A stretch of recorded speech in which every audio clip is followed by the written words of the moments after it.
Ben ritrovati a Cattolica e dintorni. Oggi vi proponiamo alcuni momenti dell'Open Day che si è svolto nelle scorse settimane presso la sede dell'Università Cattolica. Più di 1500 studenti hanno affollato le aule per ascoltare dai docenti le presentazioni delle facoltà e gli sbocchi lavorativi. Vediamo insieme il servizio.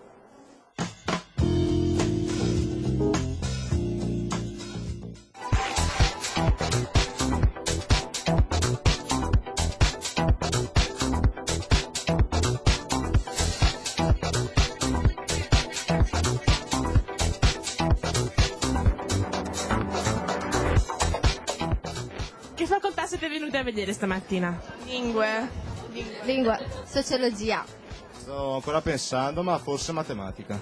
scienze linguistiche, Psicologia. Scienze matematiche, fisiche e naturali. Lettere e filosofia. sociologia, psicologia, scienze della formazione, lettere e filosofia. Lettere, filosofia e scienze della formazione. Venute a vedere psicologia. Mi piacerebbe iscrivermi a Scienze dell'Educazione e dopo l'ambito non so ancora quale. A che facoltà sei interessata? A me interesserebbe fare scienze della formazione. Perché stai guardando la Cattolica? Non ho idea, mi dispiace.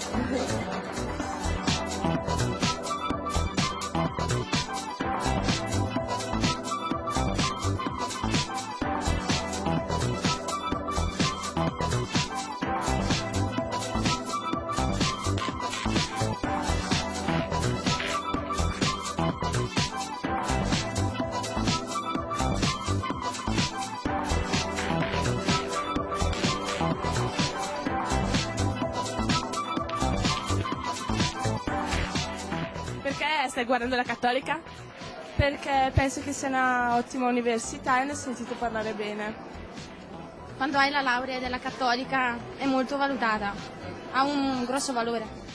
Sono venuto a vedere la Cattolica perché sono di Brescia e stavo pensando a un modo di rimanere in città. A che facoltà vorresti iscriverti? Lettere e filosofia. Perché sei venuta a vedere la Cattolica? Perché...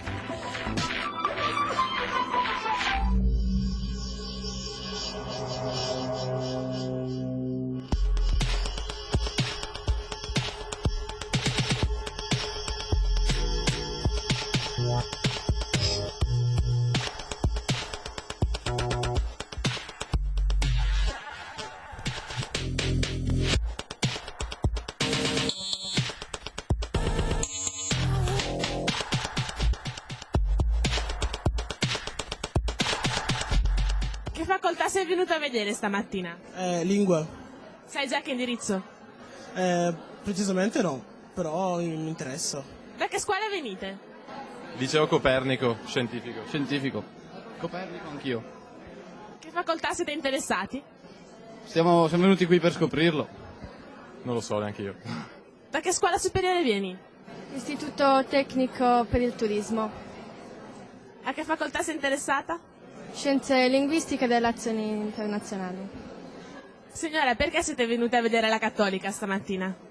Abbiamo approfittato che oggi c'è appunto l'Open Day e quindi abbiamo approfittato a venire per vedere, ci siamo già consultati sul sito, mi sembra un'ottima facoltà, valuteremo, adesso stiamo prendendo delle informazioni e valuteremo in merito.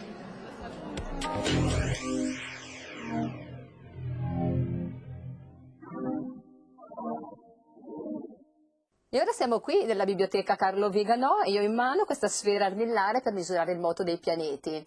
Solo un esempio di tutti gli strumenti che sono esposti presso il seminario nella mostra Strumenti per misurare il tempo e lo spazio. Andiamo insieme a conoscerla.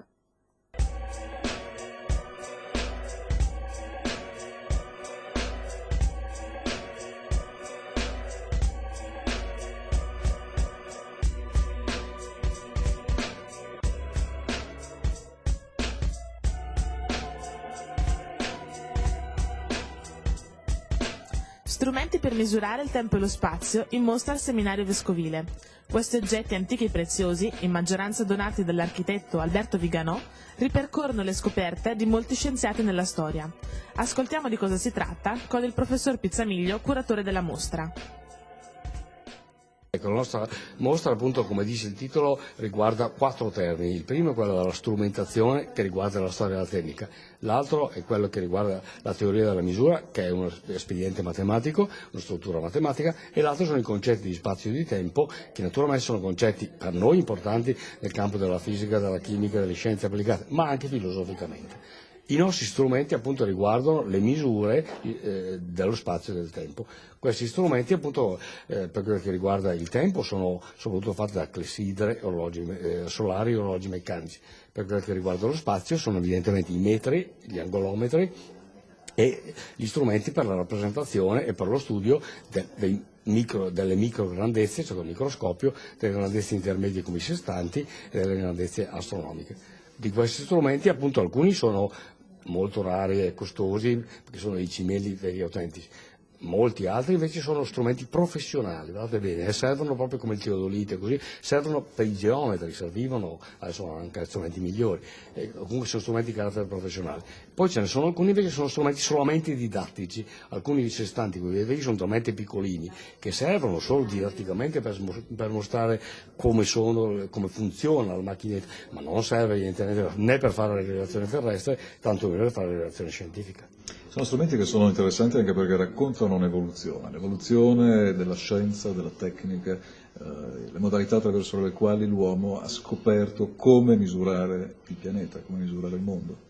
Certo, proprio così, perché appunto voi sapete che l'idea di trovare nella natura, come hanno fatto il metro, la misura del metro, trovare nella natura quelle che sono appunto le grandezze fondamentali dello spazio e del tempo, è stata ed è tuttora una ricerca importantissima, quella appunto del riconoscere che la natura ci insegna molte cose, che conosce prima di noi tante strutture matematiche, perché la natura è matematica, evidentemente dal tempo di Galileo in poi ce lo chiediamo e naturalmente le risposte sono di vario genere. Però appunto questa strumentazione indica anche la genialità dei costruttori, perché anche nelle mie note che ho fatto per il sito internet ci è spiegato di che materiali sono fatti. Sapete, lavorare e fare con precisione un angolometro con degli acciai o con altri evidentemente materiali a seconda di legno che ci rompono di più. L'acciaio è durissimo, l'ottone è molto malleabile ma è tenero e dopo un po'. Tutta una serie di scelte di precisione che sono state una bravura dai nostri artigiani che hanno fatto questi prodotti, sono appunto il prodotto anche dell'artigianato, oltre che naturalmente delle conoscenze scientifiche. E ora andiamo insieme a conoscere quali libri ha preparato per noi Silvia Mazzetti per la nostra rubrica Libri in pillole.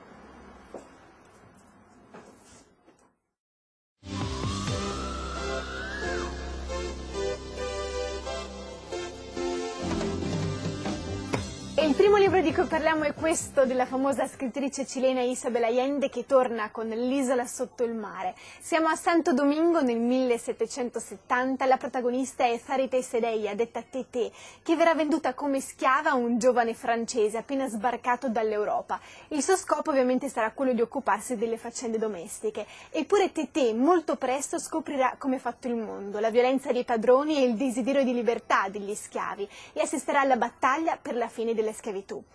Il libro è caratterizzato dalla passione che alimenta il carattere di Tété. Lo scopo di Allende è quello di condurre il lettore tra le radici del multiculturalismo latinoamericano. Questa è L'isola sotto il mare di Isabel Allende.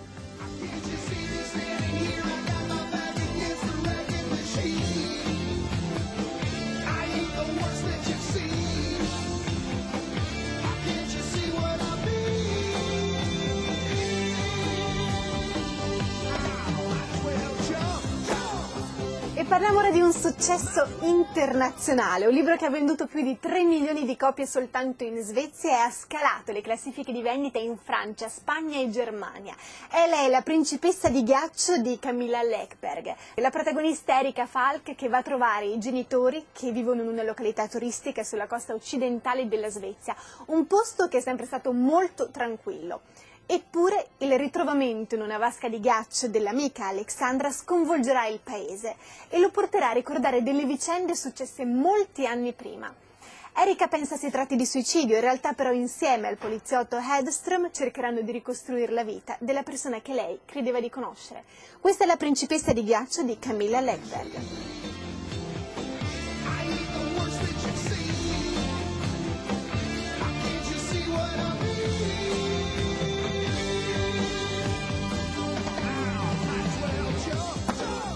Parliamo ora di un thriller grottesco che a detta della critica internazionale conferma la genialità di Javier Calvo. Si tratta di Mondo Meraviglioso. La storia si svolge a Barcellona e il protagonista è un antiquario che si chiama Lucas Heraut, che ha problemi relazionali con il padre e si convince che per migliorare il suo rapporto sia indispensabile entrare a far parte del mondo della criminalità e quindi unirsi a un gruppo, a una banda di ladri fanatici del rock psichedelico.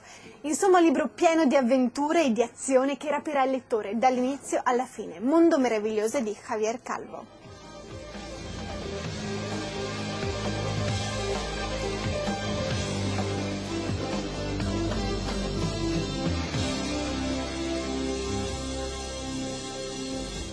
Anche per questa puntata è tutto, vi do appuntamento la prossima settimana, come sempre il venerdì alle 20:30 su Teletutto.